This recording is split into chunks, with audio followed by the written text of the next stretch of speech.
खासतौर से तब जब ये गवर्नर जनरल ऑफ बंगाल बन जाएगा 73 में, फिर गवर्नर जनरल ऑफ इंडिया, तो राज्यों में भी एक राज्य की सरकार होगी, वहाँ पे गवर्नर होगा, उसकी भी एक परिषद होगी। ठीक है, ये इंडिया में काम हो रहा है। कानून कहाँ से बन के आ रहा है? ब्रिटेन की संसद से पारित होके आ रहा है। गवर्नर का, इसका गवर्नर या वायसराय का काम क्या हो जाएगा? यहाँ पे लागू कराना, उसको लागू कराएगा तो वो अपने परिषद के माध्यम से कुछ नए कानून बनाएगा, उसके अंदर नए कानून बनाएगा, राज्यों में लागू कराने का किसका हो जाएगा? जो राज्य के गवर्नर है। ये पूरा एक ढांचा था। ठीक है, प्रशासनिक ढांचा समझ में आ गया। बाकी मशीनरी, कलेक्टर, दरोगा, रोगा, ये उसके नीचे काम करते थे।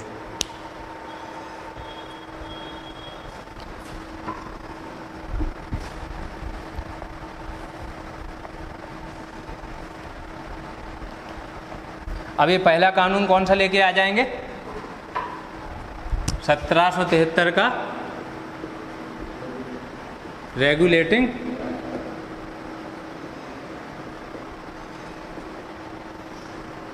एक्ट। डाल लो हेडिंग।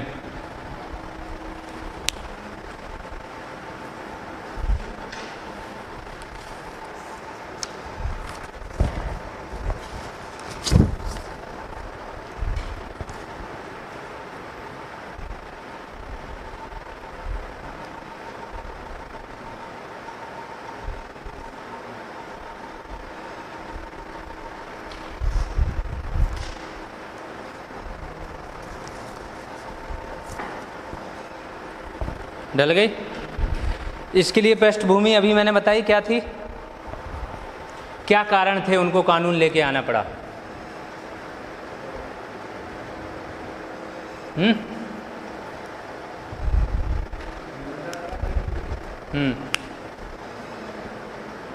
कुछ कारण मैंने अभी बताए।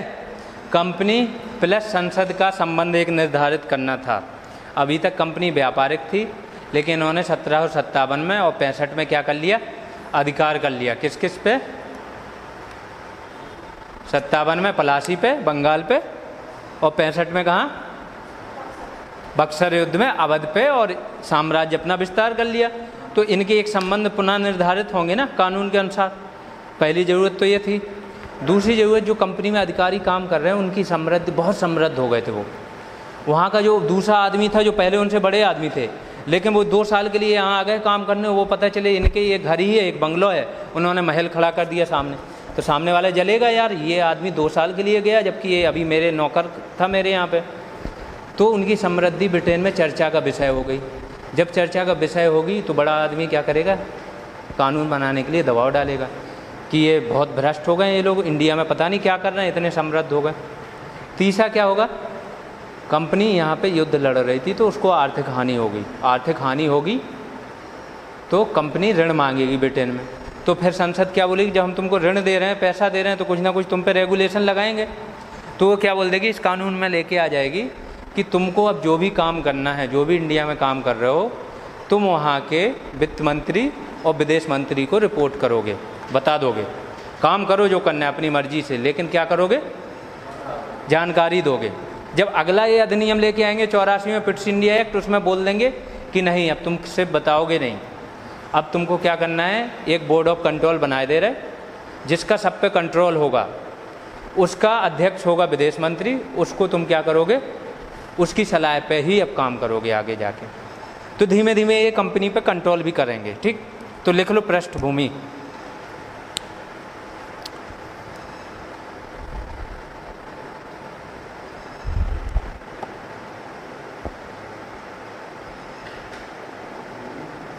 इसके अंदर लिखो कंपनी एवं ब्रिटिश सरकार के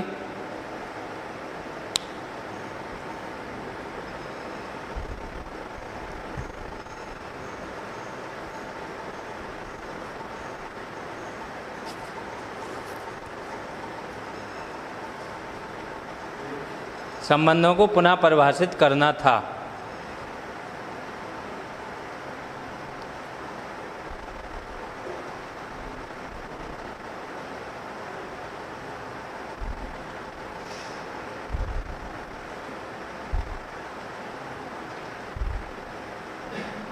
हो गया। दूसरा पॉइंट लिखो, कंपनी के अधिकारियों तथा कर्मचारियों की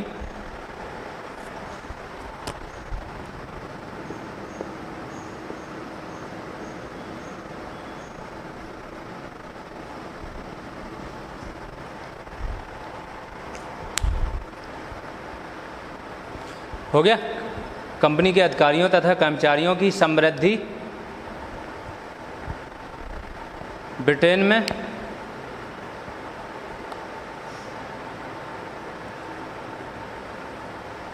चर्चा एवं ईर्ष्या का विषय बन गया था।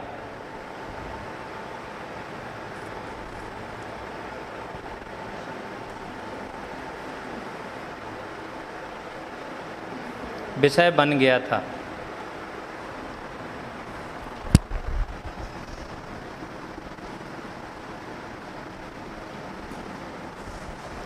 अगला पॉइंट लिखो, 1770 के दशक में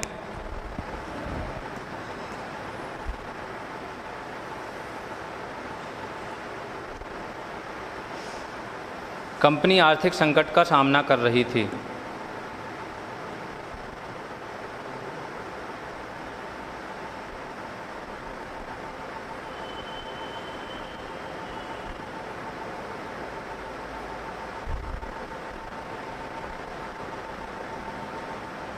हो गया। तथा उसने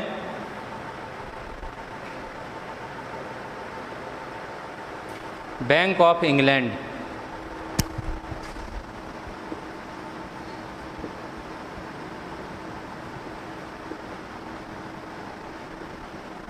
से ऋण की मांग की थी।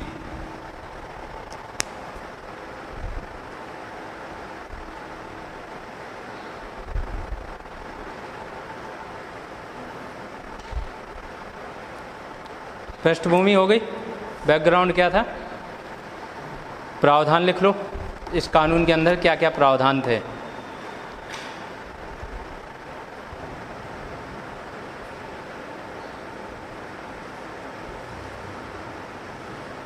अब ये ध्यान रखना, ये लिखाने वाली चीज़ नहीं, साइड में लिखना है, लिख लेना। कोई भी अब कानून आएगा वो अगले 20 साल तक कंपनी का चार्टर बढ़ा देगा। ठीक है, मीन्स जो भी कानून रहेगा वो बोलेगा कि 20 साल तक है तुम्हारा। अब जो अगला कानून आएगा वो 20 साल तक रहेगा। ठीक, उस बीच में ये नया कानून लाके चेंज तो कर सकते हैं, लेकिन कुछ अधिकार ऐसे होंगे जो इनको परमानेंट 20 साल तक मिल जाएंगे। ठीक, तो चार्टर को 20 साल तक के लिए बढ़ाया। पहला लिख लो, कंपनी के चार्टर को 20 साल तक के लिए बढ़ाया।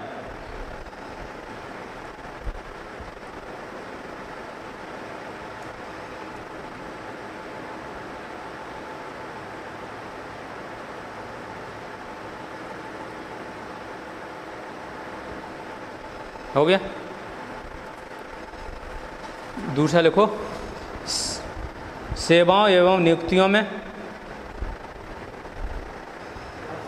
सेवाओं एवं नियुक्तियों में पॉइंट है।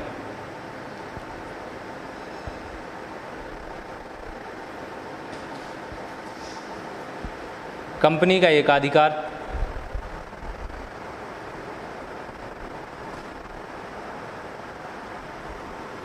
उसमें एक कॉमा करके सेवाओं के पहले व्यापार भी लिख लो। व्यापार, सेवाओं एवं नियुक्तियों में कंपनी का एकाधिकार होगा।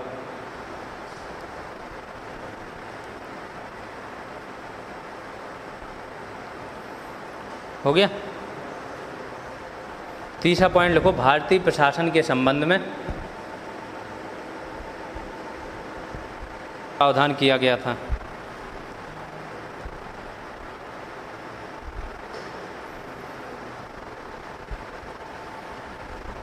अगला पॉइंट लिख लो, कंपनी के अधिकारी या कर्मचारी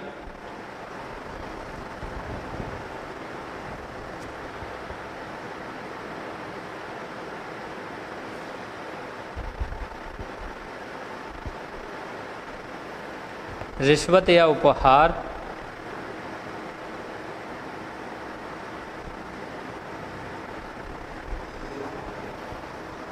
कंपनी के अधिकारी एवं कर्मचारी रिश्वत एवं उपहार नहीं लेंगे। नहीं लेंगे इनसे। ये लोग भ्रष्ट हो रहे थे ना, तो कानून में कुछ तो प्रावधान करना था। उन्होंने बोल दिया कि अब जो कंपनी के अधिकारी हैं या कर्मचारी हैं वो कोई भी उपहार या रिश्वत नहीं लेंगे इंडियन लोगों से। ठीक, अगला लिखो, कलकत्ता के लिए उच्चतम न्यायालय का गठन।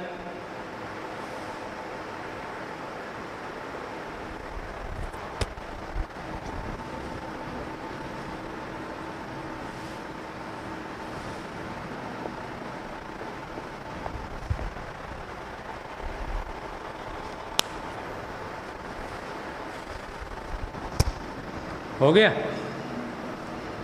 अब उच्चतम न्यायालय होगा तो प्रथम इसके न्यायाधीश कौन होंगे? मुख्य न्यायाधीश एलिजा एम्पे, लिख लो।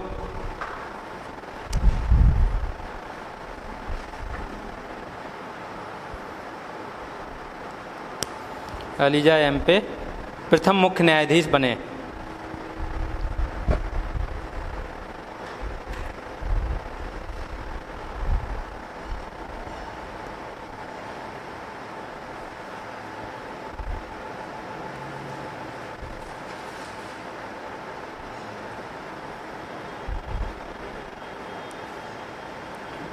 अच्छा, अभी भी जो उच्चतम न्यायालय इन्होंने किया उसका कार्यक्षेत्र क्या होगा ये स्पष्ट नहीं था उसमें। बीच में ये 81 में एक और छोटा कानून लेके आएंगे, तब इसका कार्यक्षेत्र स्पष्ट कर देंगे कि कार्यक्षेत्र कोलकाता ही होगा इसका, केवल ये नहीं कि बॉम्बे मद्रास भी होगा। ठीक, प्लस ये लोग जो काम करेंगे एक तो ब्रिटिश कानून के आधार पर काम करेंगे, उसमें इंडियन जो हैं परंपराएं उनका भी ध्यान रखा जाएगा। ठीक, तभी कानून काम करेगा। किसी के धार्मिक मामले हैं, अब तुम्हारे ब्रिटिश में कुछ और चल रहा है, तुम यहाँ पे उस हिसाब से करोगे तो क्या होगा? विद्रोह कर देंगे लोग। तो ब्रिटिश लोग बड़े समझदार थे, वो यहाँ के परंपराओं जो मामले में उनको लगता था कि लोग संगठित हो सकते हैं इस मामले में, वहाँ पे वो लोग क्या करते थे? मान लेते थे भारतीय परंपराओं को। ठीक, तो एक आखिरी पॉइंट लिख लो, बॉम्बे एवं मद्रास को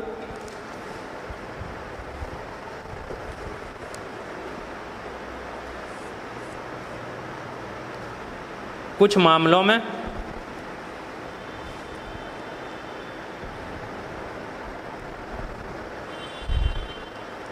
बंगाल के गवर्नर जनरल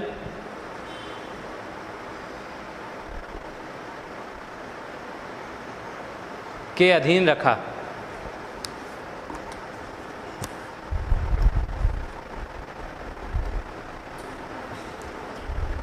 हो गया। ये भी मामले स्पष्ट नहीं थे कि कौन कौन से, लेकिन कुछ जैसे कूटनीति, युद्ध और राजस्व, ये 3 मामले तो निश्चित थे। बाकी कुछ अस्पष्ट थे। तो जो मैंने बोला कि सूरत से एक बार संधि कर ली थी बॉम्बे परिषद ने, और यहाँ के गवर्नर ने क्या कर दिया था? उसको रद्द कर दिया था। ठीक, अब इसमें इसके कुछ सकारात्मक पहलू लिख लो कि इसमें सकारात्मक क्या था और नकारात्मक क्या था। संसदीय कानून के द्वारा, संसदीय संसद होती है उसके द्वारा बना कानून संसदीय कानून के द्वारा भारत पर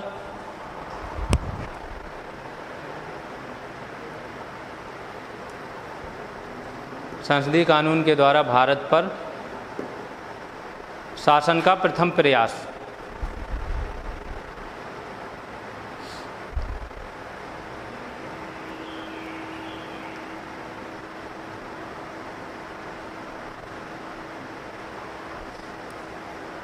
दूसरा पॉइंट लिखो, भ्रष्टाचार को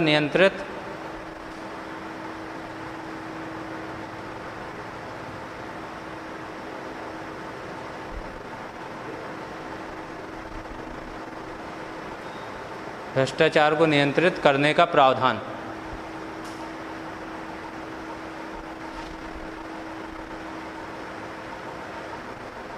तीसरा लिखो, कार्यपालिका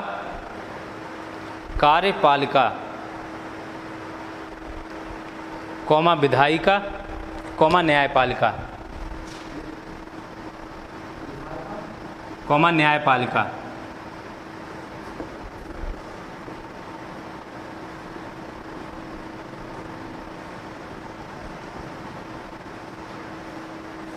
जैसी संस्थाओं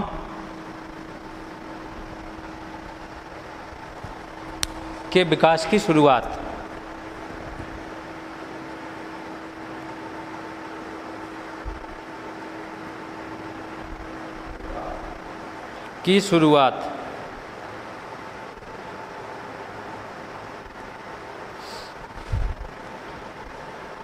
हो गया। अब इसमें नकारात्मक लिख लो।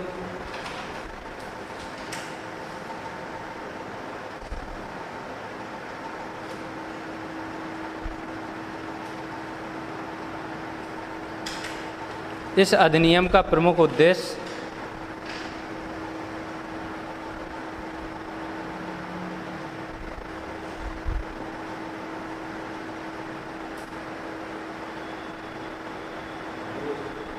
भारत में ब्रिटिश सरकार के नियंत्रण को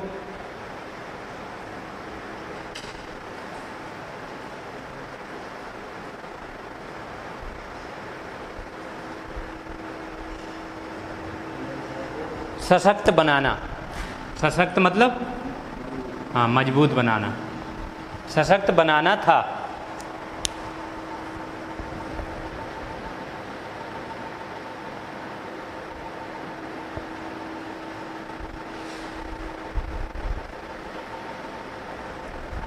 दूसरा पॉइंट लिख लो, भ्रष्टाचार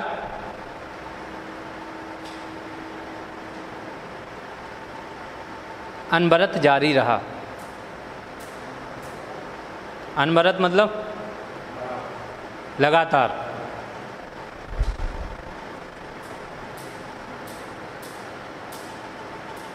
हो गया? ठीक है, आज यहीं ख़त्म करें। कल हम लोग पढ़ेंगे क्या? कल बाकी के जो अधिनियम हैं वो पढ़ेंगे।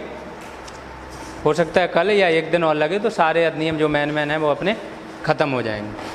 हाँ, ये ध्यान रखना, अधिनियम ये बहुत इम्पोर्टेंट है।